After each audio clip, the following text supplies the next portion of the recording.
Welcome to 1407 Great Mountain Lane. This is the living memory of the X-Men. Don't let anyone tell you different.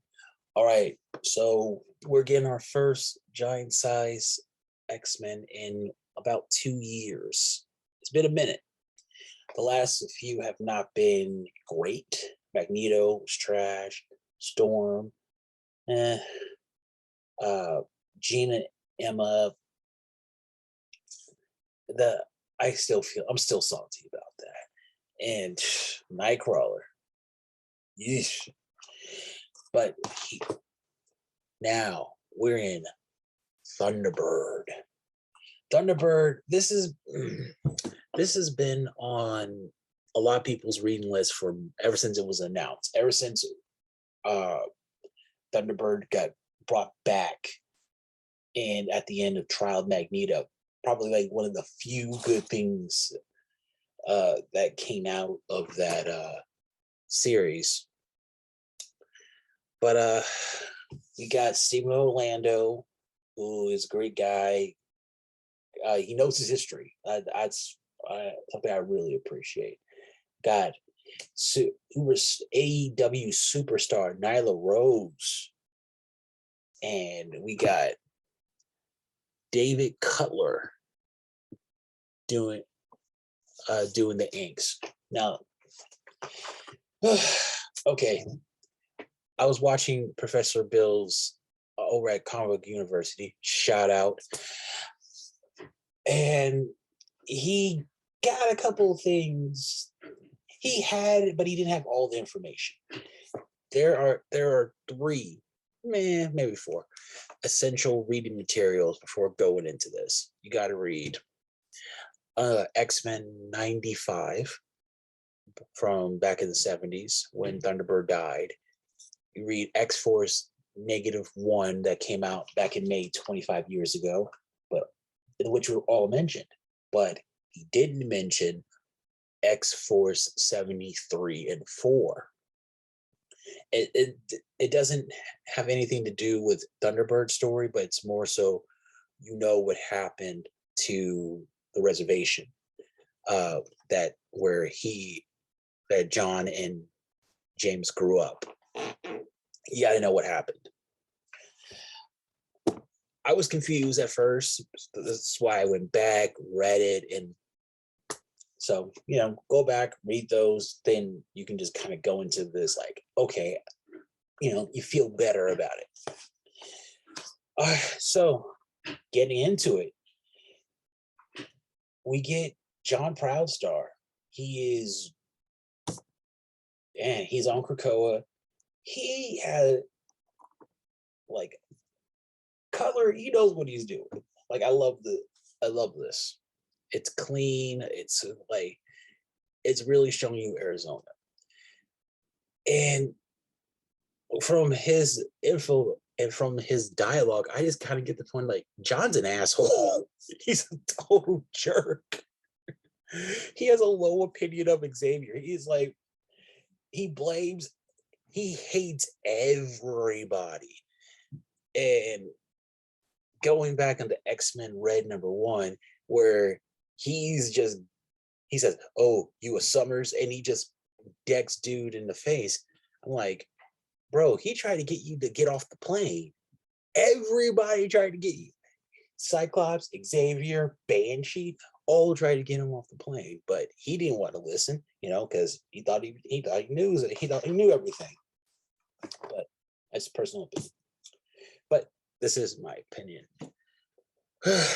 So we get him. He's in Arizona. He's walking. He's basically doing a walking tour of Arizona so he can get back to his reservation. I thought it was Count Rez, but that was destroyed. So he's going to this other one called Camp Gonzo. And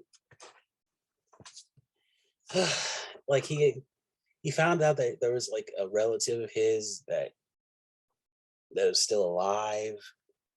It's dope. Also, the mute every time we see something regarding humans and mutants, we just found out that the U.S. government, yeah, they could do so much better. They're kidnapping people, experimenting on them, and we're not even talking about those kids and those Latino kids that are kept in cages. America has a whole history of separating brown people from their parents. It's really weird. Every 100 years, look it up. So we get the return of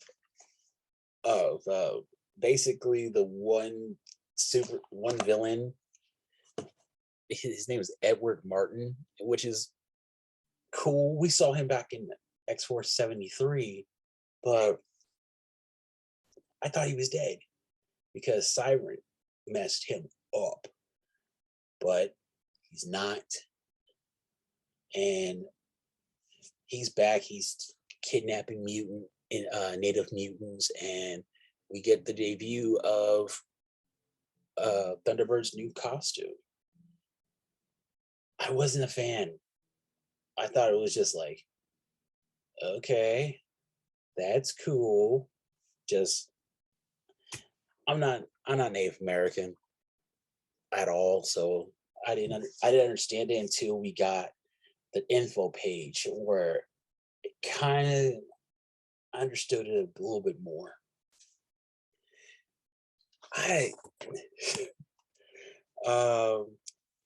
and John, he's not thinking about anything. He's stubborn. He's headstrong. He thinks he knows everybody. He thinks he's basically angry 17-year-old kid, and he's causing international incidents.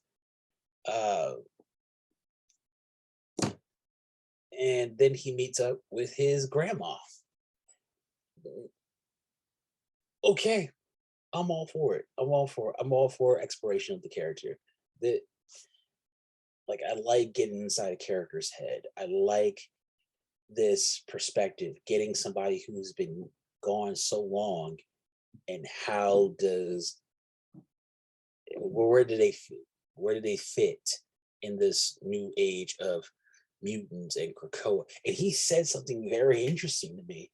He said Xavier took all the mutants, created a reservation, and they called it freedom. I'm like, that's a real oversimplification, but no, I don't get it. I think he's completely wrong because he doesn't know what's been happening. Yeah. I really like this character, Grandma Lozen.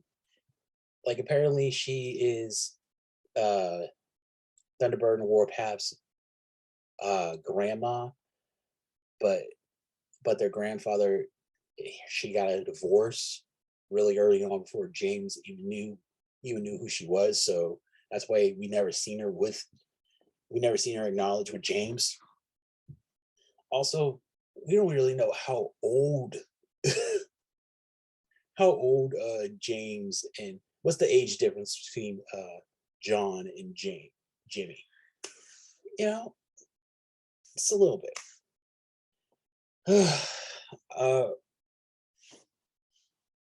Like this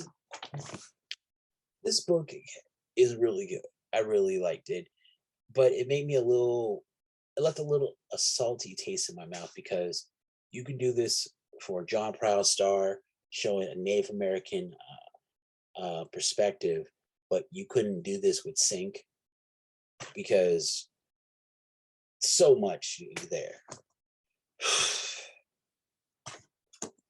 There's a lot of questions I have, like where is he gonna go after this?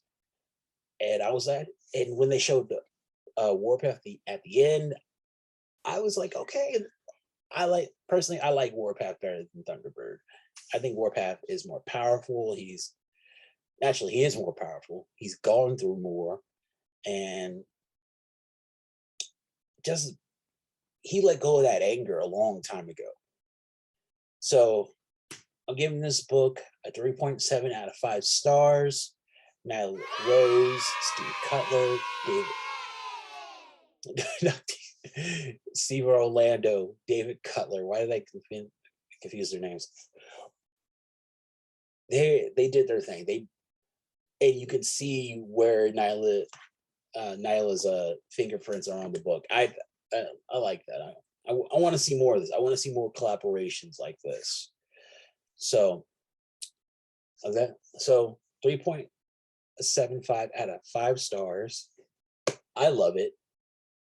It could have been better, but hey, this is X-Men right now. We got to take what we can get. I'm starting to see why Professor Bill stopped reading X-Men, but I don't. I persevere. It's 1407 Grey Mountain Lane, signing out.